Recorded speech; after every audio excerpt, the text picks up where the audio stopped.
নমস্কার বন্ধুরা, সোনালী কিচেনে আপনাদের সবাইকে স্বাগত জানাই। আজকে এই তাল দিয়ে আপনাদের তালের বড়া বানিয়ে দেখাবো। তালের পাল্পটা আমি গামলির মধ্যে নিয়ে নিয়েছি। এর মধ্যে দিয়ে দেব 2 চামচ সুজি, চিনি গুঁড়ো হাফ বাটি নারকেল কোড়া, হাফ চামচ নুন, চাল গুঁড়ি দেব, ছোটো চামচের 1 চামচ মৌরি দেব, 2 চামচ গুঁড়ো দুধ দেব, 2 চিমটি খাবার সোডা, সবশেষে দেব 1 বাটি গমের আটা। এবারে সব কিছু খুব ভালো করে মেখে নেব। আমি একটা ছোট বাটিতে জল রেখেছি, একটু হাতে দেব। মিডিয়াম ফ্লেমে বড়াগুলো ভেজে নেব।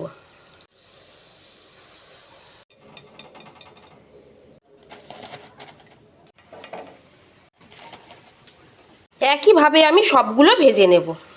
সোনালী কিচেনের রেসিপি যদি আপনাদের ভালো লেগে থাকে তাহলে প্লিজ লাইক করবেন, শেয়ার করবেন, সোনালী কিচেন চ্যানেলটা সাবস্ক্রাইব করে দেবেন। লাল করে ভাজা হয়ে গেছে, এবারে এগুলোও তুলে নেব।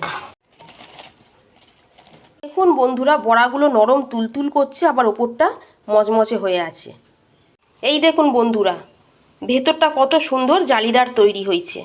বন্ধুরা, আমার রেসিপি ফলো করে যদি আপনারা তালের বড়া বানান তাহলে বানানো 24 ঘন্টা পরেও কিন্তু বড়াগুলো ঠিক এই রকমই নরম তুলতুলে থাকবে।